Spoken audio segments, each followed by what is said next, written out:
चलो, आज की क्लास में हम लोग न्यू चैप्टर स्टार्ट करने वाले हैं जिसका नाम है करंट इलेक्ट्रिसिटी। ठीक है, पहले हमने क्या पढ़ा? इससे पहले हम लोग इस सीक्वेंस पे जो पढ़ रहे थे इलेक्ट्रिक चार्ज पढ़े। ठीक है, इलेक्ट्रिक चार्ज से कैसे इलेक्ट्रिक फील्ड बनता है, फिर इलेक्ट्रिक पोटेंशियल क्या होता है, ये सब चीज़ जानने के बाद फिर हमने कैपेसिटेंस पढ़ा। ठीक है, तो इसी के सीक्वेंस में आज हम लोग पढ़ेंगे करंट इलेक्ट्रिसिटी। ठीक है, तो करंट इलेक्ट्रिसिटी जानने से पहले तुम्हें क्या जानना चाहिए? What is electric current? ठीक है, इलेक्ट्रिक करंट क्या होता है? ठीक है, ये तुम्हें जानना चाहिए। तो इलेक्ट्रिक करंट क्या बताए थे कि क्या है? Rate of flow of current. ठीक है, मतलब कि ये क्या है? चार्ज को जब तुम एक मतलब कि एक फिक्स डायरेक्शन में, ठीक है, विथ टाइम जब मूव करवाते हो, ठीक है, करंट इलेक्ट्रिसिटी में जब तुम चार्ज क्या है इलेक्ट्रिक करंट पहले हम देखेंगे। ठीक है, सबसे पहले इलेक्ट्रिक करंट। ठीक है, तो इलेक्ट्रिक करंट क्या होता है? इलेक्ट्रिक करंट क्या होता है? Flow of electric charge through a conductor. Rate of flow of electric charge क्या है? It is the rate of flow of rate of flow of electric charge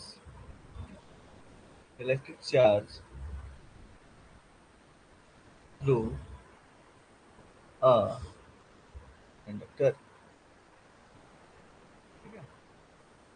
एक कंडक्टर के थ्रू क्या rate of flow of electric charge है उसी को। इसीलिए इसका जो फॉर्मूला होता है, ठीक है, फॉर्मूला से पहले एक और डेफिनेशन इसका देख लो। It is the amount of charge, और it is the amount of charge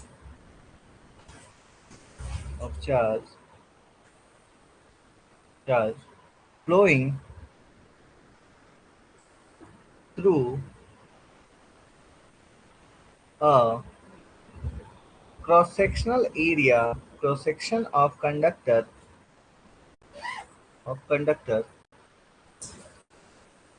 per unit time. ठीक है, तो ये दोनों डेफिनेशन क्या है मेरा? Electric current.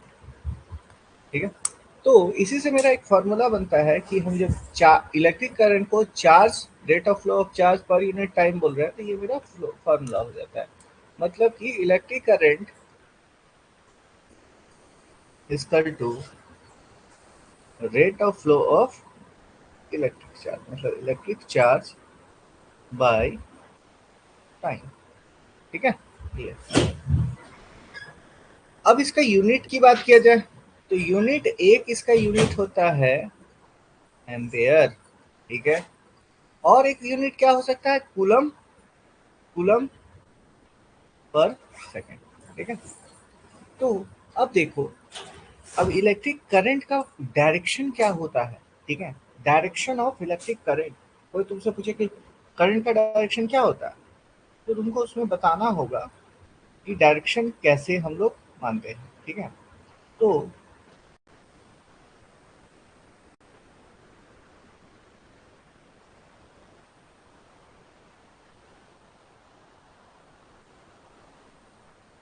Direction of electric current. ठीक है, तो डायरेक्शन ऑफ इलेक्ट्रिक करंट क्या होता है? ठीक है, ये क्या होता है? From positive terminal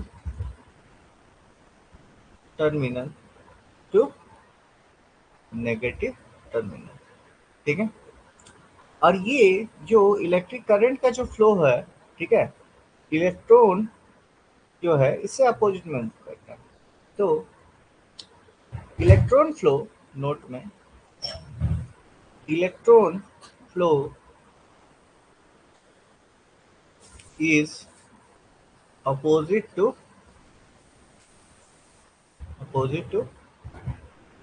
electric. ठीक है, अब देखो, अब इलेक्ट्रिक करंट तो जान गए, अब टाइप्स ऑफ इलेक्ट्रिक करंट क्या क्या होता है? टाइप्स ऑफ इलेक्ट्रिक करंट, तो दो तरह का करंट होता है, एक अल्टरनेटिंग करंट और दूसरा डायरेक्ट करंट। ठीक है, डायरेक्ट करंट। ठीक है, डायरेक्ट करंट का, ठीक है, डायरेक्ट करंट क्या होता है? ठीक है, ये इसका मान लो, ठीक है, ये एम्पलीट्यूड है, ये टाइम है। ठीक है, मान लो इसका ये जो वैल्यू है हमेशा ये कांस्टेंट रहेगा। ठीक है, तो और ये क्या होता है, इसका सिंगल डायरेक्शन ऑफ मूवमेंट होता है। ठीक है, सिंगल। तो ये क्या होता है, फ्लोज इन वन डायरेक्शन, एक डायरेक्शन में मूव करता है। और दूसरा है, ठीक है, कि इसका अगर एग्जांपल तुम देखोगे तो एग्जांपल इसका तुम्हारे जो घर में बैटरी है, that is source of direct current. ठीक है, अगर वही हम बात करते हैं किसका, अल्टरनेटिंग करंट का,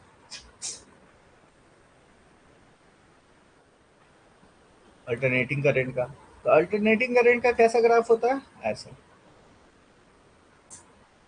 ठीक है, अप डाउन अप डाउन। ठीक है, मैक्सिमम जाएगा, फिर मिनिमम आएगा, फिर डाउन जाएगा, फिर इस तरह इसका ग्राफ होता है, साइनोसॉइडल कर्व इसको बोलते हैं। ठीक है, तो इसका क्या है, ये चेंजेस डायरेक्शन। ठीक है, पीरियोडिकली बोल सकते हैं इसको। एक फिक्स टाइम पे ये क्या कर रहा है, अपने डायरेक्शन को रिवर्स कर रहा है। ठीक है, एग्जाम्पल हाउस होल्ड इलेक्ट्रिसिटी, या फिर जो भी हम इलेक्ट्रिसिटी यूज कर रहे हैं, ठीक है, इंडस्ट्रीज में, जो ट्रांसमिशन में, या वो सब। ठीक है, तो ये इलेक्ट्रिक करंट हो गया। अब इसी से हम बात करेंगे फैक्टर्स अफेक्टिंग इलेक्ट्रिक करंट। ठीक है, factors affecting electric current.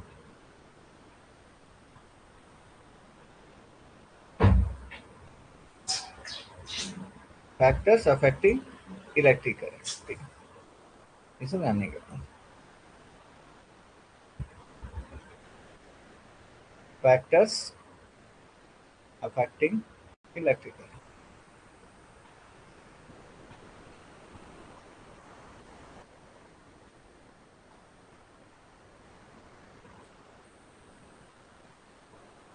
Factors affecting electric current. ठीक है, तो ये जानने से पहले इसके लिए तुम एक फॉर्मूला याद रखो। ठीक है, V is equal to I R. ठीक है, लेकिन हमको अभी किसका देखना है, आई का देखना है। ठीक है, I is equal to V by R. ठीक है, ये रिलेशन याद रखो। इससे अभी हम क्या कर सकते हैं, सबसे फर्स्ट कंडीशन हम रखते हैं पोटेंशियल डिफरेंस, यानी कि वोल्टेज। ठीक है, जितना ज्यादा होगा उतना इलेक्ट्रिक करंट, उतना ज्यादा इलेक्ट्रिक करंट होगा, मतलब कि जितना ज्यादा पोटेंशियल डिफरेंस होगा, रेट ऑफ चार्ज उतना होगा। तो यहाँ से I is directly proportional to V. ठीक है, तो ये है, तो हाइयर वी हाइयर करंट। ठीक है, I is directly proportional to V. ठीक है, जैसे जैसे आई तुम्हारा बढ़ेगा उसी तरह वी भी बढ़ेगा। ठीक है, आई जैसे बढ़ेगा, मतलब वी जैसे बढ़ेगा, वैसे ही तुम्हारा क्या होगा, आई भी बढ़ेगा। ठीक है, अब इसी में बात करो रेजिस्टेंस, रेजिस्टेंस ऑफ कंडक्टर। ठीक है, तो यहाँ पे क्या देख रहे हो, रेजिस्टेंस क्या है, बाय में है। ठीक है, तो यहाँ पे क्या होगा, इसको हम लेंगे इनवर्सली प्रोपोर्शनल। ठीक है, इनवर्सली प्रोपोर्शनल। ठीक है, तो ये इसमें क्या होगा, higher resistance, higher resistance, smaller current. ठीक है, हाइयर रेजिस्टेंस, स्मॉलर करंट। इसको यहाँ पे इस तरह ऐसे इसको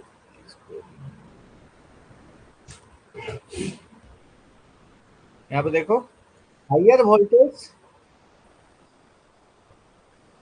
हाइयर वोल्टेज, ग्रेटर करंट। ठीक है, यहाँ पे इन्वर्सली था नीचे, तो higher resistance, smaller current. Clear है, यहाँ तक समझ में आ रहा है? क्लियर हो रहे हो? इसके बाद हम लोग बात करते हैं नेचर ऑफ मटेरियल और क्या हो सकता है।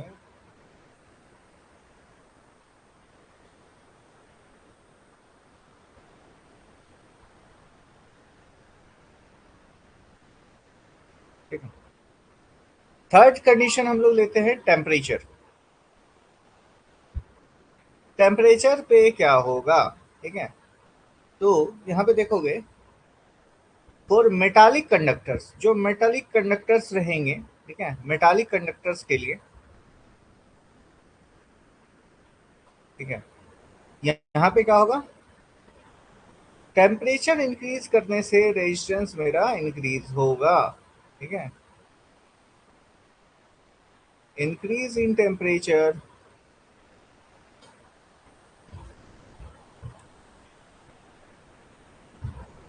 increases resistance,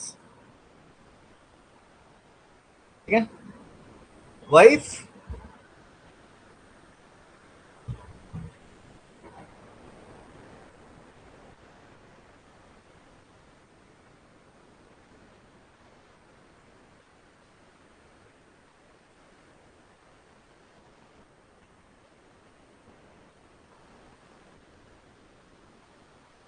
और इससे क्या होगा फिर मेरा करंट डिक्रीजेस,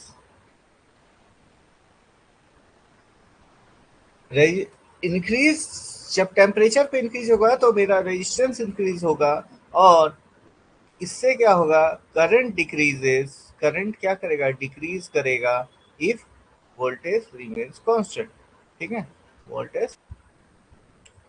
टेम्परेचर में हम बताएं कि ये मेटालिक कंडक्टर से अगर टेम्परेचर तुम्हारा बढ़ रहा है तो रेजिस्टेंस मेरा बढ़ेगा, और रेजिस्टेंस बढ़ेगा तो मेरा करंट डिक्रीज होगा। लेकिन इसमें क्या होता है, सेमी कंडक्टर्स में इसमें क्या होता है, टेम्परेचर बढ़ेगा तो मेरा करंट भी इंक्रीज करता है, ठीक है, नोट्स बाद में नोट डाउन कर लेना, ठीक है। नेचर ऑफ मटेरियल की अगर हम बात करें तो नेचर ऑफ मटेरियल में कंडक्टर ज़्यादा अलाउ करता है, मतलब डिफरेंट मटेरियल का डिफरेंट कंडक्टिविटी होता है, ठीक है। तो जैसे तुम देखोगे कि कंडक्टर में तुम क्या करेगा, करंट ज़्यादा फ्लो होगा, ठीक है। और कंडक्टर में भी अलग अलग मेटल्स का अलग अलग कंडक्टिविटी होता है, जैसे तुम देखोगे कि सिल्वर गोल्ड ये सब का अच्छा कंडक्टिविटी होता है, फिर कॉपर अल्मुनियम, ठीक है, ये सब चीज़ें। तो ये सब का कंडक्टिविटी ज़्यादा होता है in comparison to other metals like iron हो गया एंड अदर, ठीक है, अदर मेटल्स। अगर फिर हम बात करते हैं लेंथ ऑफ कंडक्टर की, लेंथ ऑफ कंडक्टर में रेजिस्टेंस क्या है, डायरेक्टली प्रोपोर्शनल टू लेंथ, ठीक है, रेजिस्टेंस क्या है मेरे, डायरेक्टली प्रोपोर्शनल टू लेंथ है। तो ज़्यादा रेजिस्टेंस रहेगा तो मेरा क्या होगा, कम करंट होगा। तो अगर लेंथ अगर बढ़ता है तो फिर हम उसमें क्या देखते हैं कि मेरा करंट कम देखने को मिलेगा। लेकिन अगर हम वही एरिया ऑफ क्रॉस सेक्शन की बात करते हैं तो रेजिस्टेंस क्या होता है, inversely proportional to area of cross section होता है। तो अगर थिक वायर रहेगा तो उसमें तुमको ज़्यादा करंट भी देखने को मिलेगा, थिन वायर रहेगा तो तुमको कम करंट देखने को मिलेगा, ठीक है। यहाँ तक क्लियर हो, आगे बढ़े।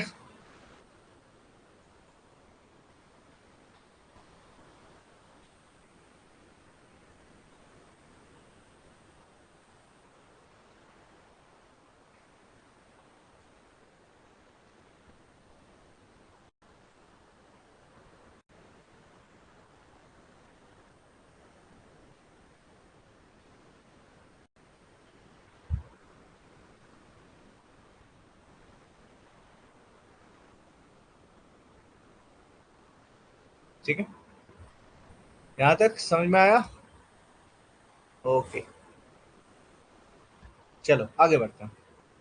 उसके बाद जो टॉपिक है जिसको हम लोग बोलते हैं ईएमएफ और इलेक्ट्रोमोटिव फोर्स, ठीक है, इलेक्ट्रोमोटिव फोर्स। अब ये देखो, नाम बदल जाता है, ठीक है, नाम ये क्या है लेकिन फिर भी ये क्या है, इक्विवेलेंट टू ये पोटेंशियल ही है, ठीक है। तो ये मेरा है क्या, तो it is defined as, EMF is defined as, it is defined as the as the, दो डेफिनेशन इसका लिख सकते हो, it is defined as the energy supplied by supplied by source per unit charge to move electric charge around complete circuit. ठीक है, complete circuit. तो यहाँ पे देखोगे, ठीक है, इसको हम लोग डिनोट करते हैं ई से। ठीक है, इलेक्ट्रोमोटिव फोर्स को हम लोग ई से डिनोट करते हैं। आगे बढ़े तो हम लोग, ठीक है, और इसको क्या कर सकते हो, it is the work done, it is the work done by, और it is the work done by source in moving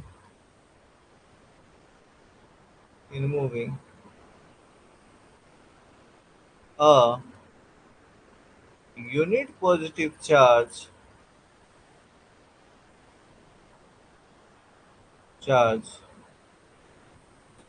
from,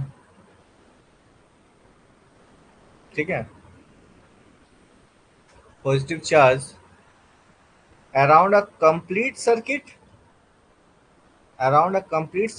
ठीक है, या फिर इसको अराउंड अ कंप्लीट सर्किट ऊपर में लिखे ही हो, इसको लिख लो positive charge from lower potential, low potential से हाई पोटेंशियल पे ले जाने के लिए जो चार्ज पे हमको जो एनर्जी लगेगा उसी को हम क्या बोलते हैं, electromotive force, higher potential.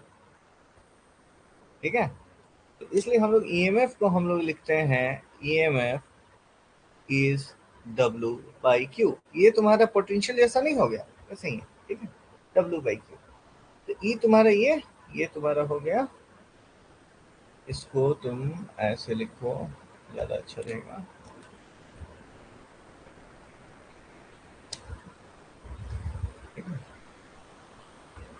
Potential, ठीक है, ई स्क्वायर। ठीक है, इसको तुम लिख सकते हो electromotive force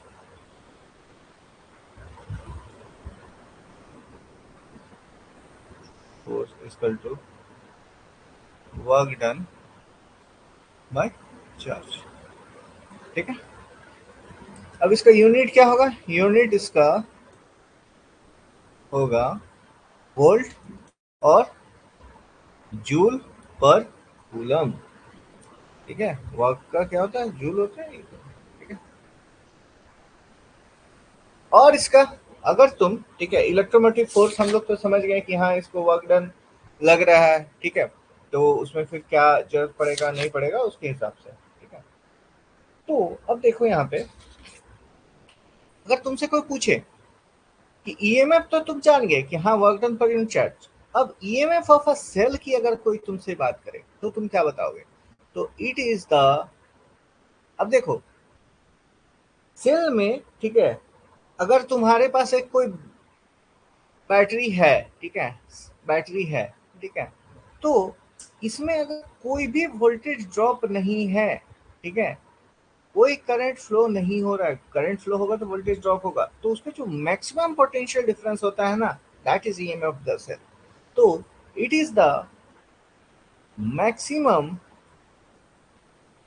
potential difference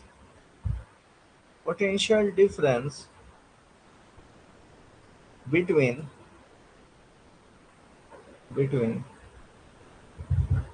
terminals of a cell when no current flows।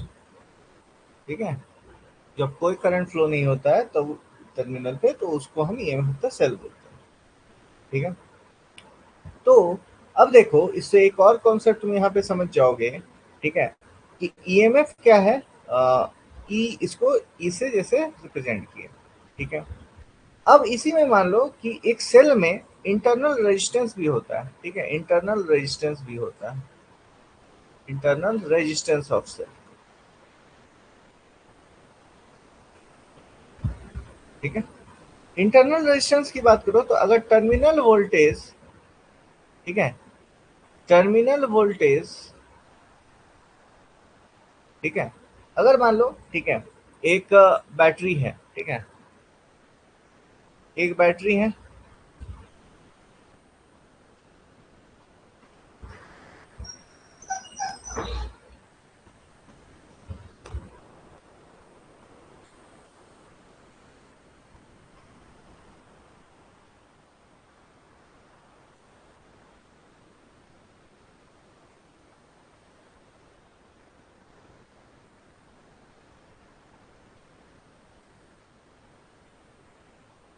ठीक है,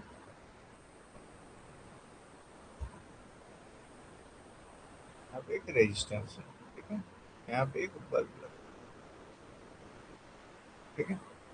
अब देखो इसका ईएमएफ क्या है, ये है, ठीक है, लेकिन अब इसमें तुम क्या करोगे, टर्मिनल वोल्टेज कैलकुलेट करोगे। अब ये जो रेजिस्टेंस है, ठीक है, यहाँ पे एक सेल हम लगाएं, ठीक है, सेल का इंटरनल रेजिस्टेंस आर लिखते हैं, इसको हम क्या लिखते हैं, कैपिटल आर, इसको छोड़ो, ठीक है।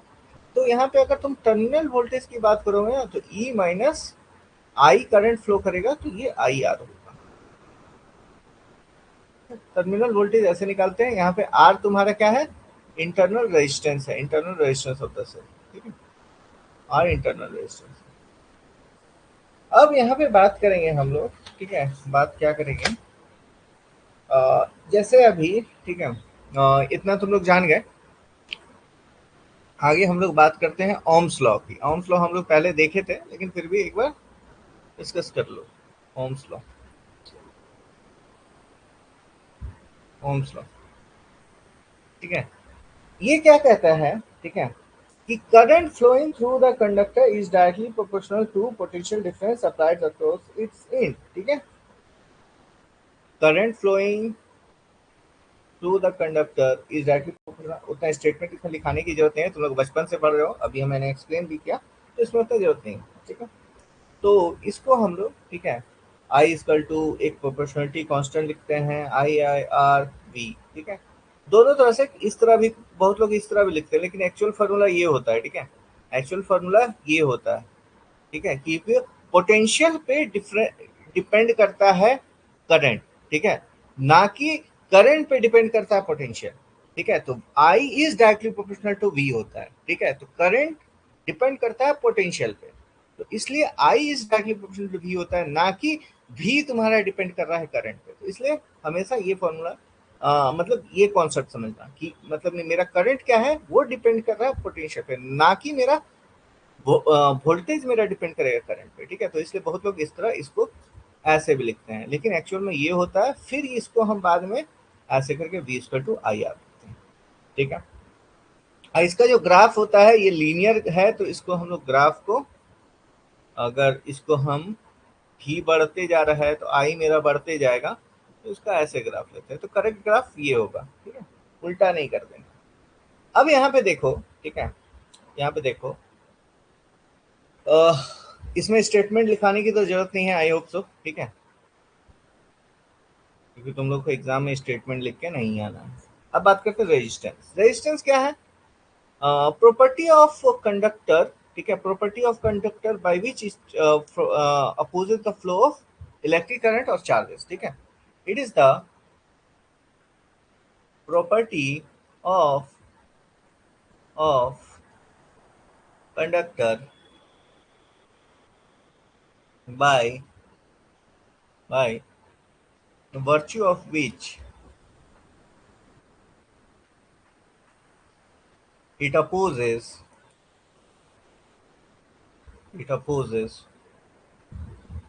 the flow of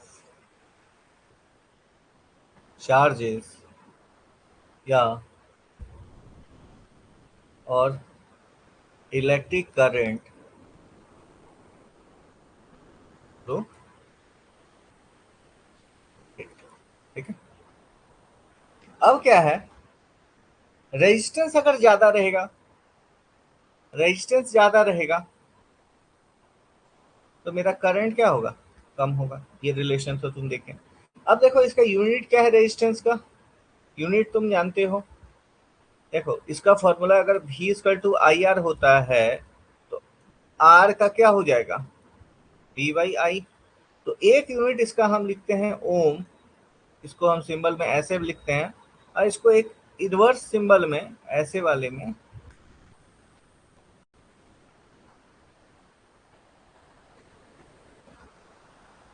इनवर्स, ठीक है। ठीक है, अब इसका ओम को हम लोग एक और लिख सकते हैं वोल्ट पर एम्पेयर, ठीक है, वोल्ट पर एम्पेयर। ठीक है, ये भी एक इसका यूनिट होगा। क्लियर हो? अब देखो यहाँ पे कि जो मेरा रेजिस्टेंस है, ठीक है, अब इसको हम एक फॉर्मूला तुम लोग जैसे देखते हैं यहाँ पे रेजिस्टेंस। रेजिस्टेंस मेरा किन किन चीजों पे डिपेंड करता है, ठीक है।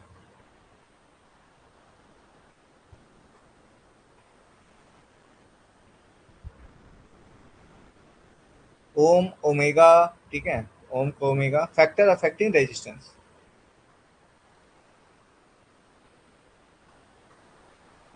अफेक्टिंग रेजिस्टेंस, ठीक है। तो सबसे पहले हम बात करेंगे लेंथ ऑफ कंडक्टर की। लेंथ ऑफ कंडक्टर के क्या होता है, ये डायरेक्टली प्रोपोर्शनल होता है, ठीक है। R is directly proportional to L, ठीक है। जैसे जैसे लेंथ बढ़ेगा रेजिस्टेंस मेरा बढ़ेगा, ठीक है। दूसरा, एरिया ऑफ क्रॉस सेक्शन। तो एरिया ऑफ क्रॉस सेक्शन का क्या होता है, रेजिस्टेंस इनवर्सली प्रोपोर्शनल होता है, ठीक है। इसके बाद नेचर ऑफ मटेरियल,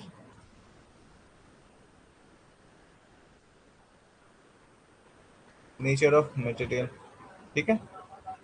तो डिफरेंट मटेरियल का डिफरेंट होता है, डिफरेंट मटेरियल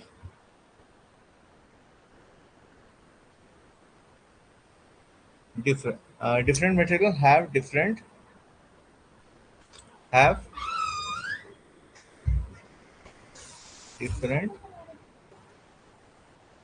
resistance, ठीक है। आर इज ये डिफरेंट मटेरियल का, जैसे तुम यहाँ पे फॉर्मूला देखे 1 और 2 को जब कंबाइन करोगे, ठीक है, तो R is equal to rho L by A. और ये जो रेजिस्टिविटी होता है ना, ये डिफरेंट मटेरियल के लिए इसको हम लोग रेजिस्टिविटी बोलते हैं। ये डिफरेंट मटेरियल के लिए डिफरेंट होता है रेजिस्टिविटी, ठीक है। ये डिफरेंट मटेरियल के लिए डिफरेंट होता है, और इसको रेजिस्टिविटी और स्पेसिफिक रेजिस्टेंस भी बोलते हैं, ठीक है। स्पेसिफिक रेजिस्टेंस भी इसको बोलते हैं, ठीक है। तो इसीलिए क्या होता है कि ये जो फॉर्मूला इस तरह बन जाता है, ठीक है। और इसको तुम रो को अगर सिर्फ निकालना चाहो, ठीक है, स्पेसिफिक रेजिस्टेंस को, तो R into A by L, ठीक है। तो ये तुम्हारा क्या है, स्पेसिफिक रेजिस्टेंस और रेजिस्टिविटी, ठीक है। ये हो गया। और इस पे कंडक्टर्स में कंडक्टर्स वाला भी बताए थे, टेम्परेचर का, ठीक है, temperature for metallic conductors,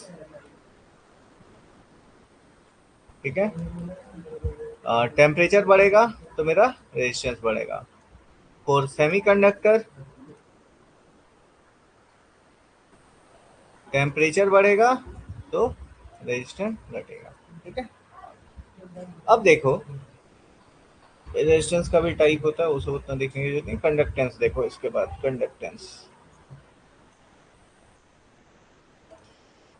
conductance क्या है, इट इज द मतलब कितना इजली, ठीक है। ये भी कंडक्टर का प्रॉपर्टी है, ठीक है। कंडक्टेंस में ये बताता है कि कैसे, मतलब कि एबिलिटी है करंट का कि allow flow of electric current. तो it is the ability of conductor to allow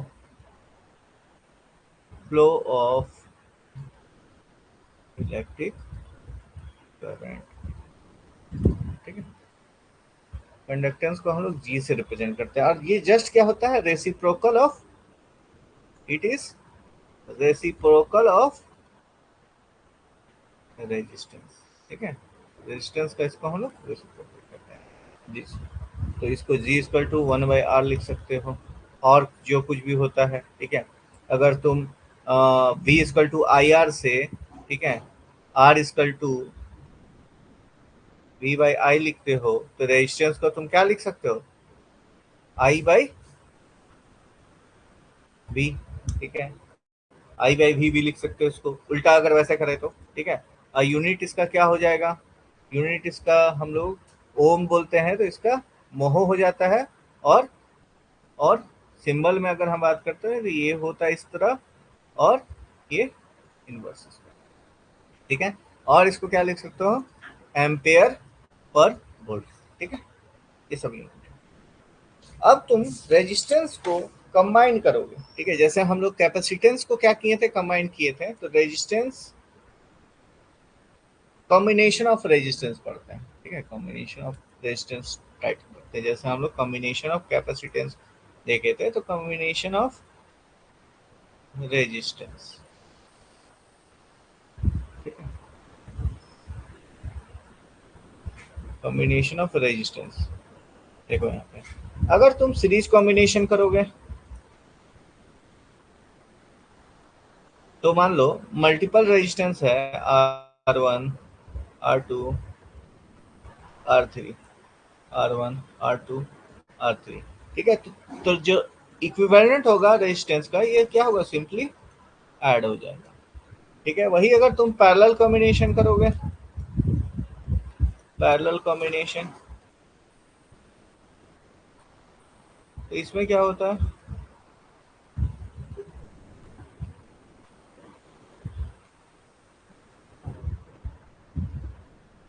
R1 R2 R3, ठीक है। इसमें अगर आर इक्विवेलेंट की बात करोगे, ठीक है, तो ये क्या होता है, 1/r equivalent equal to 1/r1 plus 1/r2 plus 1/r3, ठीक है।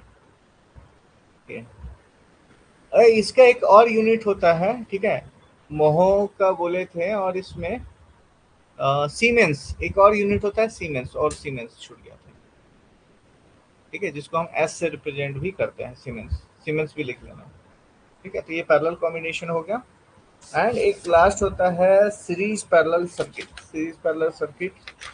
तो सीरीज पैरेलल सर्किट कोई स्पेशल सर्किट नहीं है, ठीक है, जस्ट उसको हम दोनों को कंबाइन कर देते हैं, ठीक है। दोनों को हम लोग क्या करते हैं, कंबाइन कर लेते हैं। तीसरा सर्किट है सीरीज पैरेलल सर्किट, ठीक है, पैरेलल सर्किट। तो दोनों को कंबाइन करके यूज करने को ही हम सीरीज पैरेलल सर्किट कहते हैं, ठीक है। फॉर एग्जाम्पल ये मान लो कि दो क्या है, सीरीज में है, फिर यहाँ पे ये क्या चल जाए, पैरेलल में हो जाए, ठीक है। तो पहले तुम क्या करोगे, पहले दोनों को आपस में जोड़ोगे, फिर ये दोनों को क्या करोगे, ये दोनों को पैरेलल को कंबाइन कर दोगे, ठीक है। ये दोनों को पैरेलल को पहले कंबाइन करो, फिर ये क्या हो जाएगा, तीनों आपस में सीरीज हो जाएगा, ठीक है। मान लो R1 R2 R3 R4 है, तो पहले R3 R4 को पैरेलल में कनेक्ट कर लो, ठीक है। मतलब इसका इक्विवेलेंट निकाल लो, फिर इसका इक्विवेलेंट होगा, फिर R1 plus R2 plus R3 को सीरीज में जोड़ दो, यही होता है इसमें, ठीक है। इसका पहले आर इसका ये दोनों का R34, ठीक है, R34 निकाल लो इसका, ठीक है। इसको हम इक्विवेलेंट R34 निकाल लेंगे। R34 निकालने के लिए क्या करेंगे, 1/R3 प्लस 1/R4, ठीक है। अब यहाँ पे R इक्विवेलेंट निकालना है, तो क्या करेंगे, R1 plus R2 plus R34, ऐसे करके निकलेगा, ठीक है। यहाँ पे ये हो गया। अब देखो लास्ट जो तुम्हारा है, ठीक है, इस टॉपिक में, that is Kirchhoff's law rule, ठीक है, Kirchhoff's rule,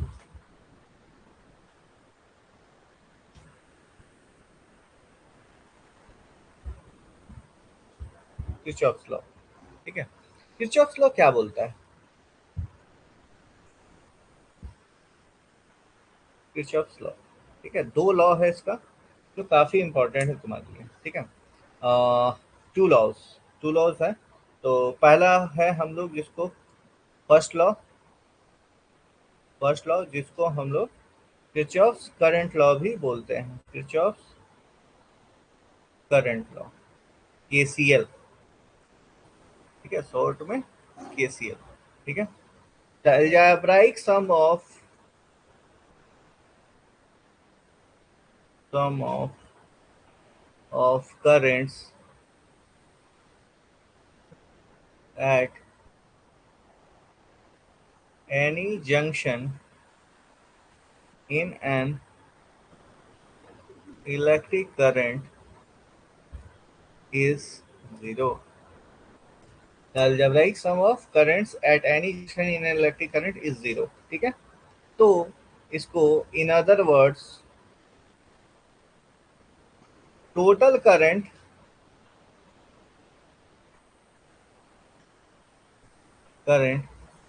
entering a junction is equal to total current leaving the junction. ठीक है, total current living the junction. ठीक है, फॉर एग्जांपल मान लो, ठीक है, एक जंक्शन है, इस तरह इसको बना दिए। ठीक है, तो यहाँ पे मान लो I1 जा रहा है, I2 जा रहा है, लेकिन I3 और I4 वहां से बाहर निकल रहा है। ठीक है, तो ये जंक्शन में यहाँ पे क्या होगा, I1 plus I2 equal to I3 plus I4। ठीक है, इससे क्वेश्चन भी आ सकते हैं। ये देखो, ये जो अगर केसीएल पूछे, ठीक है, तो ये किस पे बेसिस है? ठीक है, तो नोट में लिखना, KCL is based on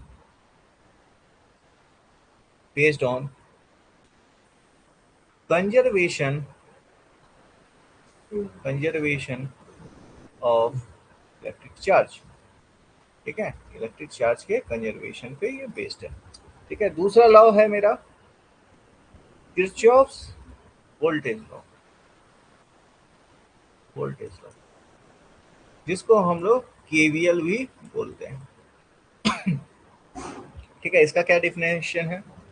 the algebraic sum of all potential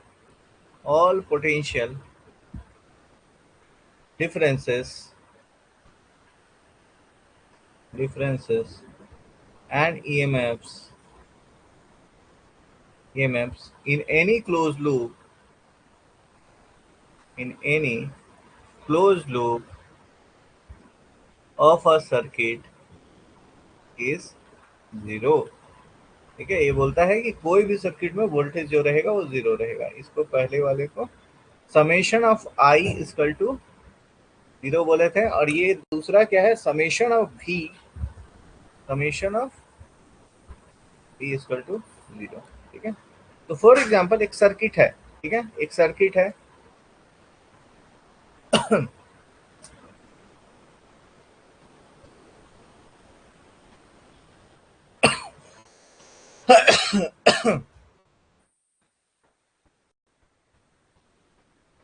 ठीक है, ये तुमको हम एक लूप बना दिए। ठीक है, मान लो ई पोटेंशियल गया, यहाँ पे रेजिस्टेंस R1 है, ये रेजिस्टेंस R2 है। ठीक है, यहाँ पे मान लो करंट I फ्लो हुआ। ठीक है, तो यहाँ पे देखो, यहाँ पे आगे हम मानते हैं तो यहाँ पे पोटेंशियल है, इसको प्लस लेते हैं। ठीक है, माइनस IR1 माइनस IR2, इसका सबका टोटल क्या होगा, समेशन जीरो। ठीक है, अब देखो, जैसे कि केसीएल मेरा कंजर्वेशन ऑफ इलेक्ट्रिक चार्ज पे था।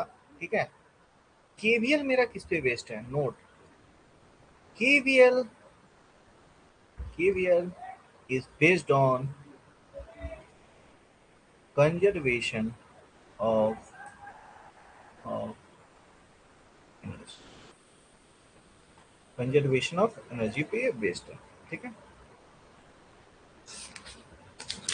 इतना क्लियर हो तुम लोग? अब देखो, लास्ट एक टॉपिक है तुम लोगों का सिलेबस का। ठीक है, व्हीटस्टोन ब्रिज। ठीक है, ये क्या बोलता है, एक ब्रिज होता है। ठीक है, एक ब्रिज होता है, उसका हम डायग्राम तुम लोगों को बता देते हैं। ये लास्ट टॉपिक है आज का।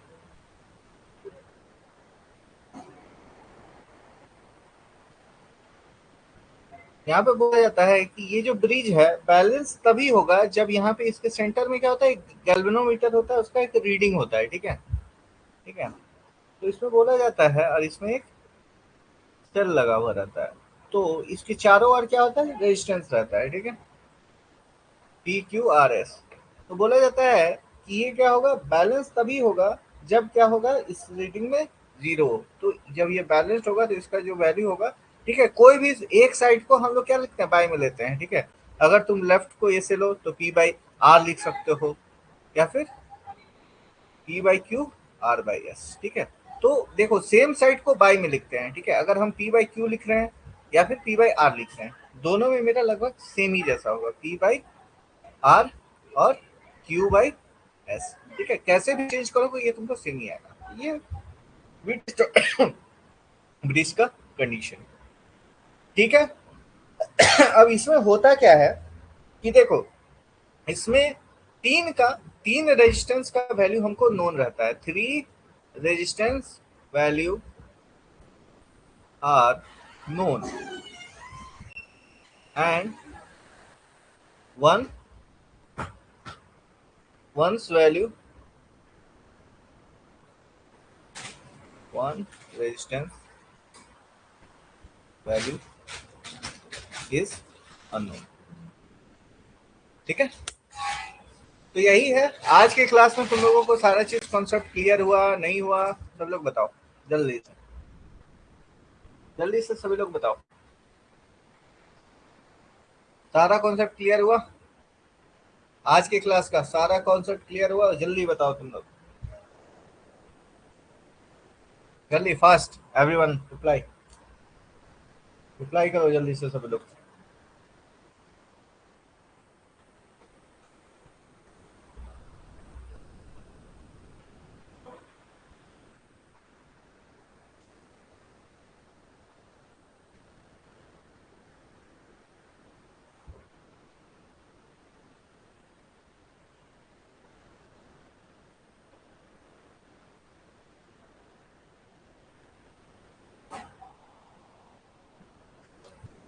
चलो ठीक है, फिर आज की क्लास में इतना ही रहने देते हैं, फिर हम लोग नेक्स्ट क्लास में करेंगे। ठीक है, ओके। अगर कोई एक और चीज, अगर कोई कल का क्लास का नोट्स बनाया हो तो मेरे को पीडीएफ सेंड करो जल्दी से। अगर कोई भी कल का क्लास का नोट्स बनाया हो तो वो मुझे सेंड करो जल्दी से। ठीक है, जल्दी से मुझे सेंड करो, और कोई भी कल का क्लास का नोट्स बनाया हो तो। ठीक है, मेरे को मैसेज कर दो अभी कि हाँ, कौन मुझे नोट्स भेजने वाले हो। ठीक है, मेरे को पर्सनली भेजो, यहाँ पे ग्रुप में। चलो ठीक है, एंड करते हैं, एंड करते हैं इसको, क्लास को। ओके, अच्छे से पढ़ाई करो तुम लोग।